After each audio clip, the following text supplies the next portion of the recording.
Anda menyaksikan Breaking News, saya Iqbal Himawan. Pemirsa, hari ini akan dilangsungkan persidangan pembacaan vonis dua terdakwa penganiayaan berat terhadap anak, yakni Mario Dandi Satrio dan Shane Lucas Rotua Pangandian Lumban Toruan.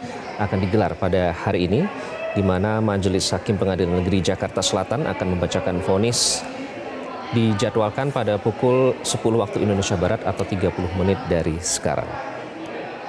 Dan mengacu pada jadwal persidangan, pembacaan vonis oleh Ketua Majelis Hakim nanti dilaksanakan oleh Ketua Majelis Hakim Alimin Ribut Sujono.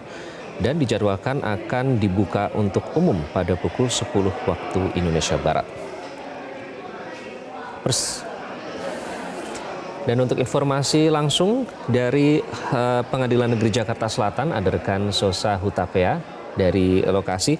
Sosa, apakah nanti persidangan pembacaan vonis ini akan dilaksanakan sesuai dengan jadwal? Sejauh ini seperti apa persiapannya dan siapa saja yang sudah hadir di sana, Sosa?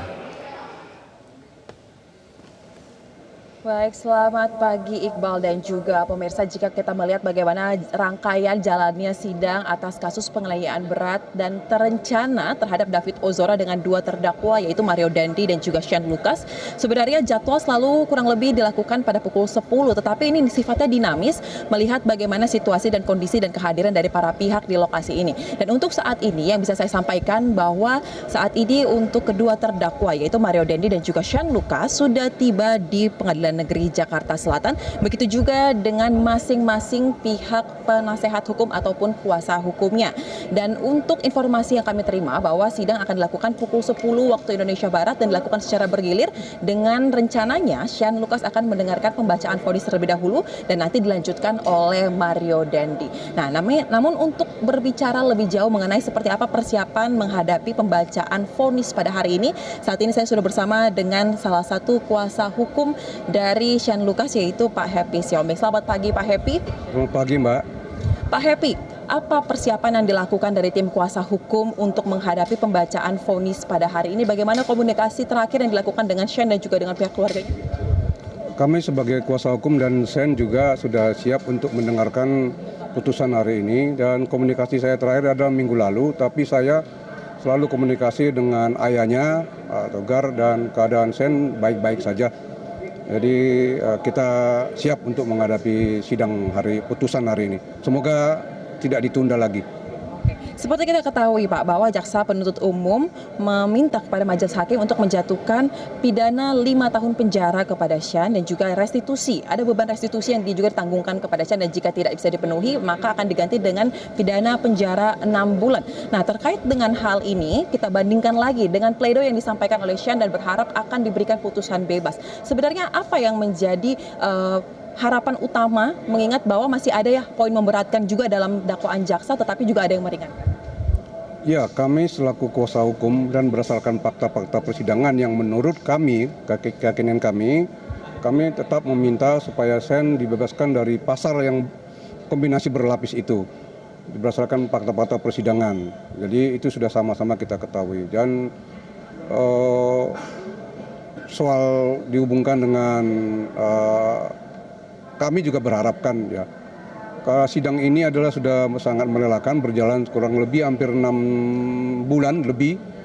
Jadi kami minta juga supaya hakim dalam memutuskan perkaranya si Shane ini itu adalah mengacu kepada asas-asas keadilan dan juga berdasarkan Undang-Undang Pasal 24 ayat 1 Undang-Undang Dasar itu bahwa hakim itu harus mandiri, bebas, semestinya mandiri bebas. Artinya ini kan memang sudah viral ya, publik itu sudah mengetahui semuanya. Oleh karena itu hakim vonislah sesuai dengan fakta-fakta yang terungkap dalam persidangan, dan juga bebaslah mandirilah sebagaimana itu yang saya sebutkan tadi pasal 24 ayat 1 Undang-Undang Dasar itu, mandiri, jangan tidak tertekan dari publik, keinginan publik. Saya kira itu harapan kami dari penasihat hukum. Untuk restitusi, kita akan bahas restitusi ini Pak, karena ini menjadi perdebatan juga dan ramai diperbincangkan. Angkanya sangat besar, 120 miliar dan dibebankan kepada para terdakwa dalam kasus ini. Untuk keluarga Shane atau Shane sendiri, seperti apa responnya terhadap hal ini? Pertama kami menolak ya itu perhitungan yang dilakukan oleh LPSK karena tidak sesuai menurut kami. Itu apa kriterianya, apa tolok ukurnya itu, dan juga dari besarannya itu kami juga mempertanyakan tolok ukurnya, akuratisasinya, apa berdasarkan metodenya bagaimana gitu.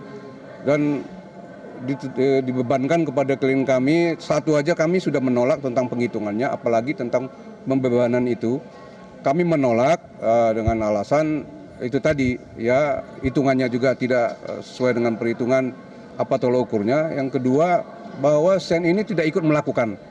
Dan juga ketiga, SEN itu tidak mampu.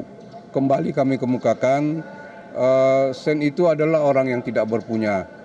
Ya, jadi dia apalagi orang tuanya. Kalau mau dibebankan bagaimana dia tentang kompensasi restitusi itu.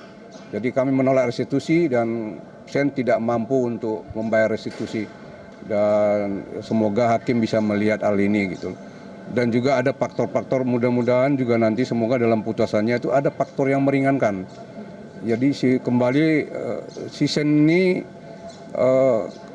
juga kalau dia tidak menghalau, mungkin bisa kejadian yang lebih buruk lagi kepada si David ini. Itu kejadiannya hanya 16 detik itu, Mbak. 16 detik, dan detik yang ke-17 dia sudah menghalau. Jadi saya kira ini juga mesti harus diperhitungkan oleh majelis hakim dalam putuslah SEN ini sesuai dengan perannya dan sesuai dengan azas keadilan. Ada satu lagi azas namanya azas vindikatif itu. Jadi sesuai dengan hukumlah, sesuai dengan peran masing-masing itu.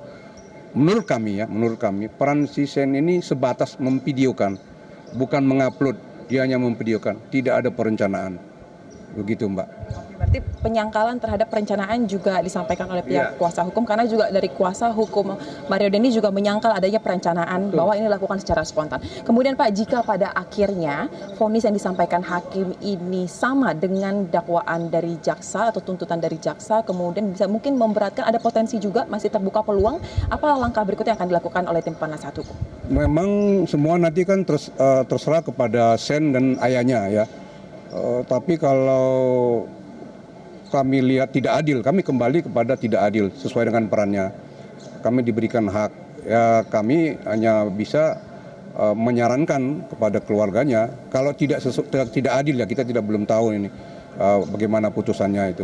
Tapi nanti ada upaya-upaya hukum yang akan kami lakukan kalau keluarga SEN dan SEN-nya itu tidak setuju dengan putusan hakim yang diputus tidak sesuai dengan keadilan. Jadi fakta-fakta sudah putuslah sesuai dengan fakta, tapi lihatlah juga dengan perannya masing-masing. Peran Mario bagaimana, apa yang sudah dilakukan oleh Mario. Kembali kami katakan bahwa perannya SEN itu sebatas memvideokan. Tidak ada perencanaan sama sekali. Dan dia juga sebenarnya menjadi korban tekanan dari Mario dan pengelabuan dari si Mario. Yang terakhir dari saya, ukuran adil yang Bapak sampaikan ini apakah dengan hukuman 5 tahun penjara lebih ringan dari Mario ini termasuk ukuran yang bisa ditoleransi atau harusnya sampai dengan bebas? Menurut kami itu tidak. Kami kembali sebagai penasihat hukum minta bebas. Kalau memang menurut majelis hakim terbukti secara sah dan meyakinkan sesuai dengan fakta, hukumlah dengan seringan-ringannya. Itu yang kami minta. 5 tahun itu tuntutan jaksa menurut kami itu berlebihan karena itu perannya. Tapi jaksa itu tugasnya jaksa untuk menuntut. Kami keberatan dengan tuntutan itu. Kami minta putusan yang seringan-ringannya berdasarkan fakta dan juga asas keadilan itu harus diterapkan. Oke, berarti ingin mencapai kebebasan, tetapi jika tidak bisa pun yang penting lebih rendah dari 5 tahun tersebut. Maka seringan-ringannya. Lebih rendah dari 5 tahun yang pasti. Kalau bisa ya antara 0 bulan sampai dengan di bawah setahun. Oke, baik, siap. Terima kasih Pak Happy untuk waktunya bersama kami di Metro TV. Kita akan nantikan bagaimana jalannya sidang pembacaan vonis pada hari ini. Baik, makasih, Baik. Mbak. Demikian Iqbal wawancara kami bersama kuasa hukum Shane Lucas terkait dengan persiapan yang dilakukan tim kuasa hukum dan juga keluarga Shane menghadapi pembacaan vonis pada hari ini. Dan memang jika kita lihat di bagian dalam ruang sidang utama PN Jakarta Selatan saat ini sudah dipadati oleh keluarga Shane Lucas karena memang berdasarkan info yang kami terima bahwa yang akan pertama sekali menghadapi pembacaan sidang vonis pada hari ini adalah Shane Lucas. Kemudian setelah Shane selesai akan dilanjutkan oleh Mario Dandi, tetapi waktunya belum diketahui kapan karena biasanya bersifat dinamis. Tetapi yang pasti keduanya akan menjalani pembacaan vonis ataupun putusan pada hari ini. Dan untuk kita ketahui bersama bahwa keduanya telah mendengarkan dakwaan ataupun tuntutan dari jaksa, di mana untuk Mario Dandi ini dituntut untuk pidana penjara 12 tahun dan untuk Shane Lucas ini 5 tahun. Kemudian ada beban restitusi sebesar 120 miliar rupiah yang dibebankan kepada para terdakwa dalam kasus ini, di mana ini diminta untuk ditanggung secara bersama-sama, yaitu antara Mario Dandi, Shane Lucas dan juga anak AG. Tetapi untuk anak AG sudah ditegaskan oleh Kapus Penkum Kejaksaan Agung bahwa anak AG tidak dapat dibebankan restitusi karena statusnya masih anak-anak, sehingga nantinya hanya ada 2 orang saja yang harus menanggung beban restitusi ini. Namun seperti apa akhirnya pembagiannya, proporsionalnya, ini akan kita serahkan kepada majelis hakim yang akan memimpin sidang pada hari ini. Untuk sementara saya kembalikan kepada Iqbal di studio. Baik, Sosa. Bagaimana dengan Mario Dandi dan kuasa hukumnya? Apakah atau mungkin anggota keluarganya, Sosa, apakah sudah terlihat hadir di ruang sidang saat ini untuk menanti pembacaan vonis? Baik, Iqbal, untuk Mario Dandi, dari pihak Mario Dandi sampai dengan saat ini yang terlihat di lokasi hanya kuasa hukum Mario Dandi, yaitu Andreas Nahot Silitonga. Saat ini Andreas Nahot sudah berada di posisinya, yaitu di bagian depan ruang sidang utama. Dan Andreas Nahot tadi sudah sempat kami mintakan waktunya untuk dapat kami wawancara dalam Breaking News Metro TV, tetapi yang bersangkutan tidak bersedia, dimungkinkan karena tengah mempersiapkan diri mendengarkan putusan yang akan dibacakan terhadap kliennya, yaitu Mario Dandi pada hari ini. Kemudian untuk pihak keluarga ataupun kerabat dari Mario Dandi sampai dengan saat ini belum terlihat. Begitu juga dengan pihak dari David Ozora. Tetapi dari informasi yang kami terima bahwa hari ini untuk dari pihak David Ozora yang akan hadir ialah kuasa hukumnya, yaitu Melissa. Kemudian ada juga dari ayah kandung David, yaitu Jonathan Latumahina.